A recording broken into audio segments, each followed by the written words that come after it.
You know, when I was in the United Kingdom a few weeks ago, I was standing in front of a McDonald's, and for some reason, a pro-Hamas march hated McDonald's and threatened the people in McDonald's and were menacing and they didn't smash it or storm the place, but there was this rage at McDonald's. And the only explanation I can think of, and this is a stretch, is that one McDonald's location, apparently in Israel, gave free sandwiches to some Israeli soldiers once. And so the entire chain apparently is anti-Palestinian or something. It was so absurd, though. It felt medieval in its superstition and stupidity. The people in this McDonald's in London were like any Londoners. They were of every race and religion. Frankly, there were Muslims in there. I'm sure there are quite a few Muslims in London. But this rage at an inanimate object at McDonald's showed me just how maniacal the hatred on the street was. Well, if you think hating McDonald's is bad, and they also hate Starbucks, even though there's not a single Starbucks in Israel as far as I know, but there's an international clothing store called Zara, Z-A-R-A. And I've never been in it because I'm a man, but apparently it is a women's fashion store, and it's actually part of one of the largest women's fashion retailers in the world. Now, you might be thinking, Zara, that sounds like a Jewish or Israeli or Hebrew name. Well, if you thought that, you would be wrong. It's actually based in Spain, founded by good Spanish Catholics. It's about as Jewish as a pork sandwich.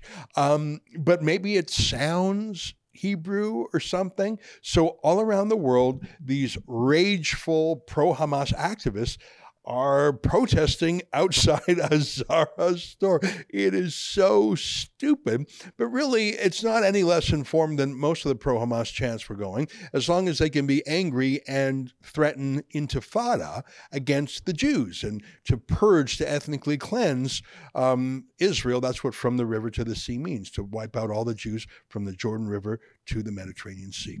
Anyways, in Eaton Centre, which is a large downtown shopping center in Toronto, the latest pro-Hamas rally just a couple of days ago had a rally not in a public square, not in a public place, not in a political place like outside a government building or an embassy, but in a shopping center. I've seen this across Canada where terrified kids going to see Santa are shrieked at by these hateful mobs. Here's one video the other day of basically terrifying kids going to visit Santa.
Jesus was Palestinian! Jesus was Palestinian! Jesus was Palestinian! Jesus was Palestinian! Jesus was Palestinian! Jesus was Palestinian! Jesus was Palestinian! Jesus was Palestinian! Free, free, free Palestine! Free, free, free Palestine! Free, free, free Palestine! Free, free, free Palestine! You might be thinking, well, that is counterproductive. You've terrified those kids, and they're certainly not going to support the Palestinian cause by demonizing Christmas. And in fact, here is a new flyer from the pro-Hamas activists in Toronto that there shall be no normal Christmas as long as Israel is fighting terrorism. You might be saying that's going to win them a lot of enemies, not friends, just like when they block subway stations or block highways. But I think you must understand the purpose of these. It is to menace you. It is to cause chaos. It's to tire you out. It's to cause you dissonance. It's to make you feel uncomfortable. So you just say, fine, whatever. What do you want? I'll just give you whatever you want. Relieves me and give me relief from this social pain. You have come into our placid country, Canada, the United States, Western Europe. You have come to these happy places and you have brought your discord, and you are becoming more and more aggravating on purpose, not to be persuasive. You're not making thoughtful arguments when you chant free, free Palestine from the river to the sea, a global solution, intifada revolution, or final solution, as we've heard. The goal is not to persuade. It's to terrify. It's to show who the new dominant force is.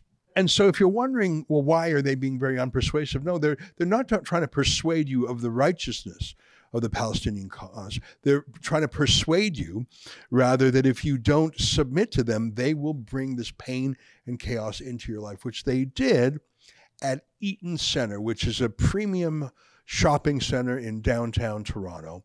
And instead of having their protest on the street or in a public square, they took it into this private mall outside a Zara store, because that's how stupid they are. But they came in with face masks and large sticks and flagpoles, and they came in with megaphones, and they disrupted the entire mall.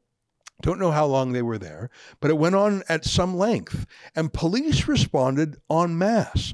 I count about a dozen police in the video I'm about to show you, but the police literally did nothing. Now, you might know our friend David Menzies, who's been doing a series of stories on transgender athletes. That is, in one particular case, a 50-year-old man who pretends to be a 13-year-old girl, and he goes to these swim meets and he changes in the same locker room as the teenage girls. It's a super gross story. David's doing great journalism.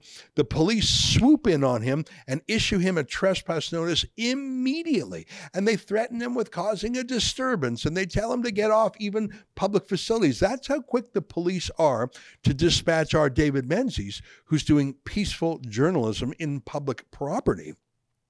But what I'm about to show you is a megaphone amplified, shouting, threatening, swearing protest in a private commercial shopping center, harassing customers, tenants, shouting at Zara, those Spaniards.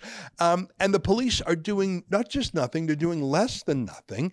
In this video I'm about to show you, it appears that they're actually escorting away people who don't like the protest. So without further ado, I'm going to play for you now a video clip of about 6.5 minutes, and I'm going to stop here and there, and I'm going to there's a few things that are a little hard to hear. That's how it is when people wear a face mask. But this is, I'm going to show you the video of what this chaotic, stressful, threatening, demonic, rageful, alien, foreign threat looks like in North America. And the thing to understand is they are not trying to persuade you. You don't wear a mask and look like you're a Hamas terrorist if you're trying to persuade, other than to persuade you that if you don't submit to them, your life will be much more dangerous. So take a look at this video. It's about 6.5 minutes long. We'll break here and there. One of surely several videos taken of the scene. Here it is. Do you believe Palestinians deserve freedom? I'm telling you, because if he touches me, I'll put him on the floor. You come near me, I'll put you lay down on the floor. I'll lay you sleep. I'll put you 6 feet deep. I'll put you 6 feet deep.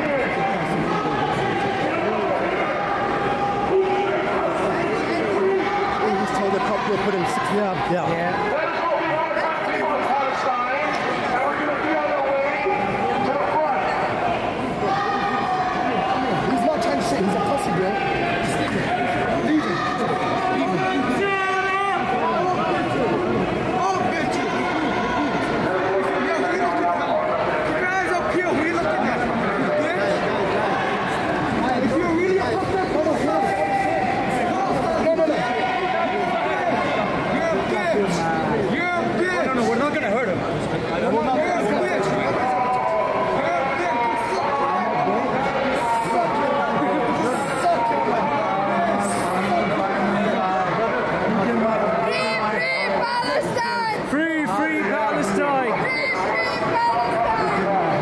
Now, I don't know if you heard it, but about 10 seconds in, one of the most menacing people in this demonstration, who's got his face masked and he's wearing a big puffy jacket, he's extremely harsh and threatening. You can only see his eyes, but they seem full of rage. He says, "Jew or you come near me and I'll put you laying down on the floor. I'll lay you to sleep. I'll put you 6 feet deep. I'll put you 6 feet deep." I don't know if he's quoting from some rap song or if he's just rhyming, but he's very threatening and he's pointing to people behind a few police there.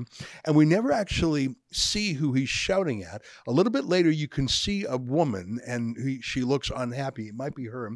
And then later, I don't know if you heard it, a second person shouts also at people behind the scenes, calls them bitches several times. So there's a threat, "I'll put you to sleep," or "Jew, I'll put you to sleep," and then bitches. And did you hear that one fella saying, "Officer, we're not going to hurt her"? It was so threatening that he felt the need to say that.